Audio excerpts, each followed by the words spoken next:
First Maccabees, chapter 5,5:1-5 for battle with surrounding nations. Basically saying we keep in their original ideas why they change. Grandfather was a priest for 40 years. My grandmother was a righteous woman. It's because of them I know God, so I always love to represent the Orthodox Bible. I love the book of the Maccabees. It's so Orthodox historically reliable. Bible. You know, this is after Alexander the Great conquered the world and the Gentiles were all over the place. So there's a lot of things going on right here, and I'm sorry that I'm not explaining everything. But I promise you, I'm not just reading random chapters. I did read the first 4, and even I don't know everything. But we can learn together. God bless you. When the surrounding nations heard the altar was repaired and the sanctuary renewed as before, they were extremely angry. So they resolved to kill the race of Jacob who lived among them, and they began to kill and destroy the people. Thus Judas waged war against the sons of Esus, and Edomia, and Acrabaton, and for they were besieging Israel. He struck them with a great blow and humbled them, and took spoils from them. He also recalled the evil acts by the sons of Behem, and who trapped and snared the people in ambush out of the roads. And he shut them up in their towers and encamped around them, vowing to destroy them. So he set their towers on fire with everyone inside. And then he crossed over against the sons of Ammon, and he found a strong army, and many people with Timothy as their leader. He fought many battles against them until he struck them down, and they were crushed before him. And then he overpowered Jazer and its villages, and he came back to Judea.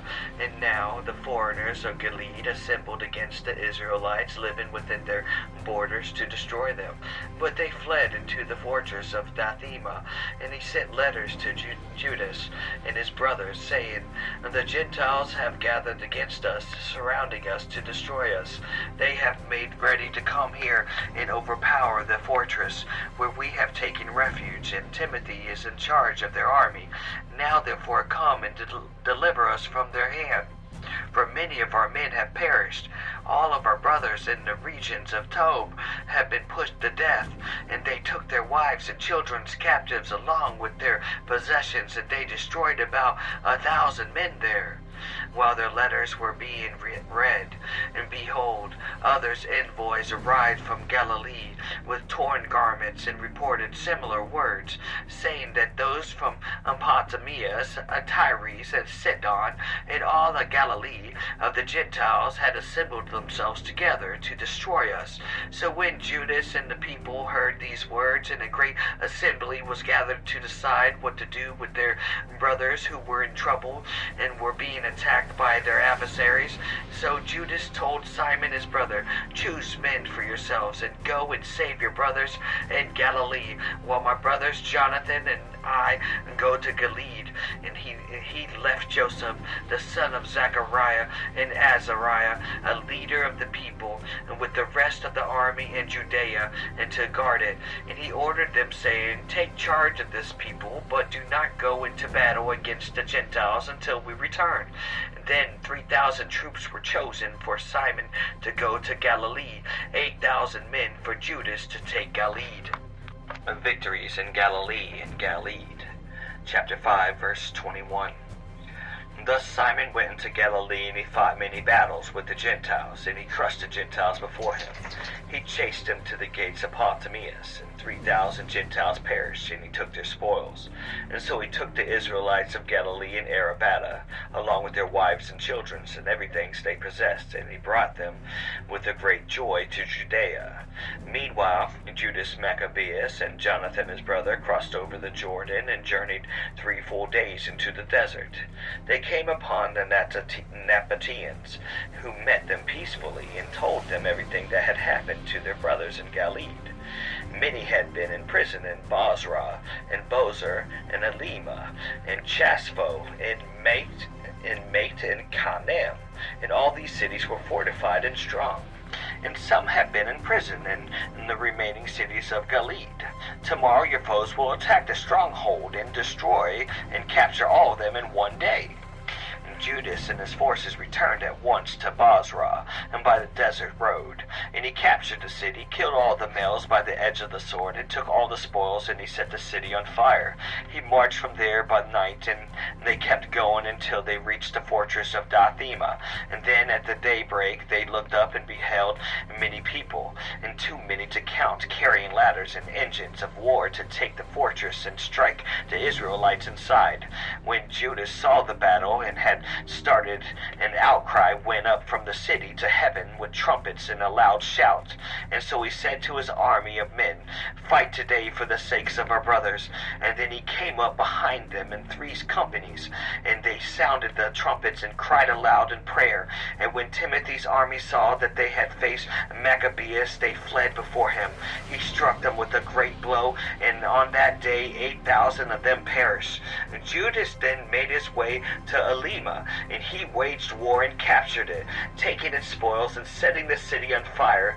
He marched from there, and he captured Chaspho. He marked at Bozrah and in the remaining cities of Galilee.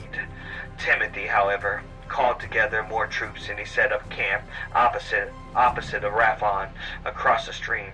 And Judas dispatched soldiers and to scout the camp, and they returned to him, saying, "All the foreigners have gathered around us, and a very large army is with him.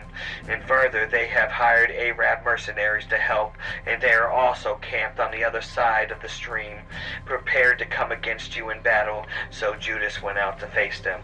Timothy told the officers of his army, while Judas and his camp drew near the stream, "And if he cross the stream against us first, we will be able to withstand him, for he is strong enough to defeat us.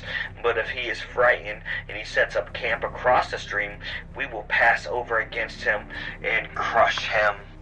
But as Judas approached the water, he stationed the scribes and the troops near the streams and ordered them, "Do not allow anyone to stay in camp, but make all of them join the battle." So Judas crossed over to meet them first, with all the men behind him. Then all the Gentiles were crushed by them. They dropped their weapons, and they fled into the sacred regions of Canaan. So Judas captured the city and set the sacred Pnyx on fire, along with all those residing there. And thus Canaan was defeated, for they were not able to stand against Judas.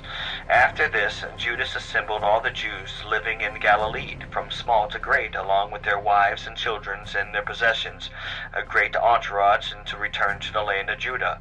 They came as far as Ephron, an expansion of the fortified city on the highway.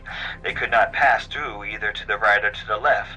The only way to go was through the middle of the town, but the men of the city closed it off, and they barricaded the gate with stones. So Judas sent them a peaceful word, saying, "Let us pass through your land, and to go to our land. No one will harm you, merely we will come through on foot."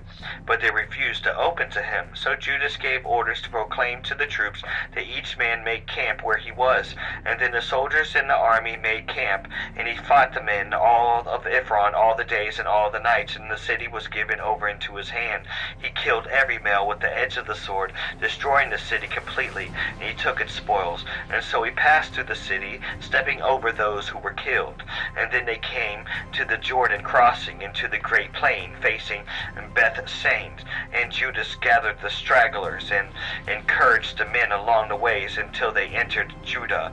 And they marched up to Mount Zion and sacrificed whole burnt offerings, and offered whole burnt offerings with joy and gladness of hearts, because not one of them was lost before they returned to home in peace. Judas Maccabeus. The Maccabees. The Hebrew hammer.